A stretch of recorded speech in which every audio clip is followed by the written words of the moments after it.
Si tu le veux, tu peux me purifier. Saisi de compassion, Jésus étendit la main, le toucha et lui dit « Je le veux, sois purifié. Alléluia. »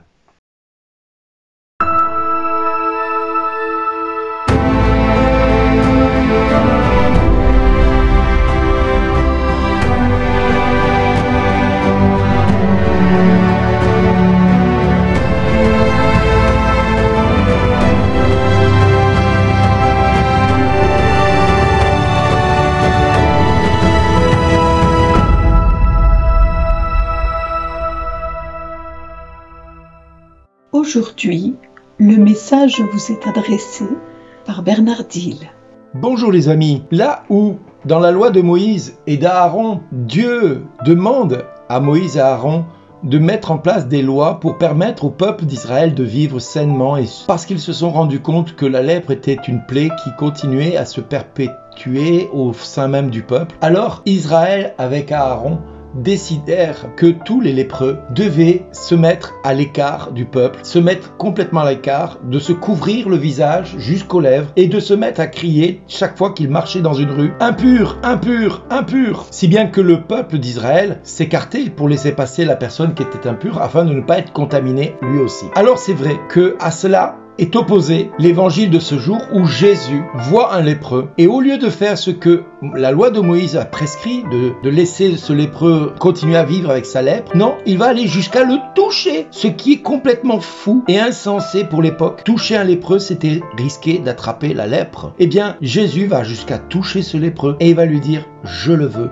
Sois purifié. » Parce que le lépreux va l'interpeller sur la volonté que Dieu a, que Jésus doit avoir à ce moment-là. Si tu le veux, tu peux me purifier. C'est une évidence pour lui. Jésus, il peut le faire si il le veut. Alors, nous avons dans cet évangile l'opposition à la première lecture où, dans le Lévitique, il nous est conseillé de fuir les lépreux et de les mettre à l'écart. Et dans l'évangile, d'aller vers eux, de leur imposer les mains, de les toucher et de les guérir. Alors la lèpre aujourd'hui c'est quoi? La lèpre ça peut être toutes sortes de choses que nous vivons au quotidien et qui nous éloignent du monde. Et nous avons des personnes qui autour de nous peuvent être très nocifs par leur manière d'agir, par leur manière d'être, par leur manière de parler, par leur manière de vivre. Et c'est pour ça que Paul va nous inviter dans ce qu'il nous dit comme texte, où il nous dit « Imitez-moi comme moi j'imite le Christ » dans 1 Corinthiens. Il nous dit « Tout ce que vous faites, mangez, boire ou toute autre action, faites-le pour la gloire de Dieu. » Parce que le problème dans notre société, il y a des gens qui sont nocifs parce qu'ils font rien pour la gloire de Dieu. Ils pensent à eux et rien qu'à eux, et ils sont nocifs dans leur fréquentation parce qu'ils vont nous mettre sur les yeux des obstacles pour ne pas que nous puissions vivre de cette générosité profonde que nous sommes appelés à vivre. Ne soyez l'obstacle pour personne, ni pour les juifs, ni pour les païens, ni pour l'église de Dieu, que nous dit Paul. Ainsi, moi-même, en toutes circonstances, je tâche de m'adapter à tout le monde,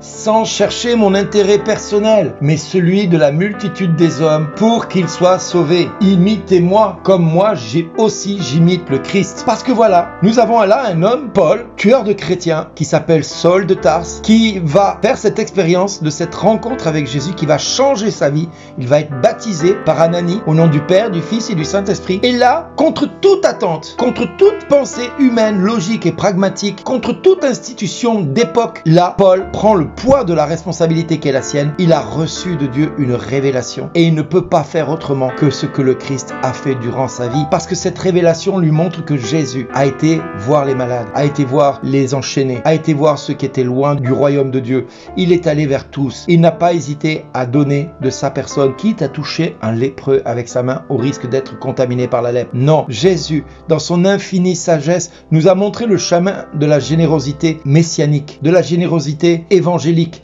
à laquelle nous sommes tous appelés à entrer et à vivre. Alors soyons comme Paul, des parfaits imitateurs du Christ. Vous savez, il y avait l'imitation du Christ, ce petit fascicule qui était donné dans les années 50 aux chrétiens en guise de Bible, alors que c'était pas la Bible, mais bon voilà, c'était l'imitation de Jésus-Christ, et les gens lisaient ça comme étant comme la parole de Dieu. Mais voilà, on avait édulcoré tout ce qui n'était pas forcément compréhensible par le peuple, parce qu'on pensait que le peuple n'avait pas suffisamment d'instruction ou d'intelligence pour comprendre la parole de Dieu. Aujourd'hui, ce n'est plus le cas. La parole de Dieu est devenue accessible à tous, par tous les moyens, par les réseaux sociaux, par Internet, par les papiers, par les bibliothèques. Les bibliothèques chrétiennes qui vendent des Bibles à tour de bras. Donc nous ne pouvons plus nous dire que nous ne pouvons pas nous nourrir de la parole de Dieu. Et nous avons toute la possibilité de savoir ce que Jésus a fait ou a vécu parce que nous avons la possibilité de nous renseigner en direct sur ce que Jésus a fait. Et là, nous pouvons imiter le Christ parfaitement parce que Jésus nous a montré l'exemple à travers ce lépreux, mais il nous a montré l'exemple dans bien des cas, quand il va voir le sourd et muet qui va le toucher avec sa salive. Là aussi, il pouvait être contaminé, il pouvait contaminer l'autre s'il avait eu le Covid de l'époque.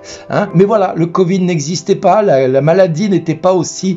on n'avait pas une phobie de la maladie, on n'avait pas une phobie des gens qui nous côtoyaient. On avait la phobie par contre de tout ce qui était impur. Ça, c'est une évidence. Tout ce qui était impur, les hommes de l'époque et les femmes de l'époque s'en prémunissaient ardemment. Au point que Jésus dira, ce n'est pas ce qui rentre dans le corps de l'homme qui le rend impur, c'est ce qui en sort. Et c'est là où Jésus va mettre l'accent. C'est que notre vie, elle peut être source de bénédiction comme elle peut être source de malédiction. Que Jésus avait dans son cœur, je le veux, sois purifié. Et c'est ce qu'il a fait. Je le veux, lève-toi et marche. Je le veux, je te touche et reçois la vie en abondance. Ça, c'est ce que Jésus a donné de son vivant. Et quand Paul va rencontrer Jésus sur le chemin de Damas, tout va être chamboulé dans sa vie. Tout va être retourné comme une crêpe. Au point que du jour au lendemain, il va se mettre à évangéliser, si bien que les chrétiens de l'époque disent, mais est-ce qu'on doit lui faire confiance ou pas? Parce que c'est quand même Saul de Tarse. Et pour couper court avec ce qu'en dira-t-on qui circulait contre lui, il va demander à être nommé autrement. Et il va se faire appeler Paul. De Saul de Tarse, il va s'appeler Paul, l'apôtre, le plus petit, le plus petit des avortons, mais n'empêche qu'il estimera être l'apôtre du Christ sans que personne l'ait nommé apôtre. C'est lui qui va se donner le titre d'apôtre parce que c'est Dieu qui l'a institué en direct. Alors mes amis, nous avons parfois dans nos vies, dans nos campagnes, dans nos villes, des personnes qui font une expérience avec Dieu. Ne craignons pas de nous approcher d'eux, ne craignons pas de les côtoyer. Ils sont pas dangereux, ils ont juste besoin peut-être qu'on leur dise tout ce que vous faites, que vous mangiez, que vous buviez, que vous dormiez, que vous fassiez ceci ou cela, toute action que vous faites, faites-le pour la gloire de Dieu. Et nous-mêmes, nous sommes invités à faire la même chose, pour être de fidèles témoins, en toutes circonstances. Voilà les amis, ce que Jésus nous demande de vivre et de témoigner envers et contre tous dans notre société d'aujourd'hui, pour que le Christ, face à face, nous dise « Merci mon enfant, merci d'exister, merci d'avoir rempli ta mission. Amen. Alléluia. »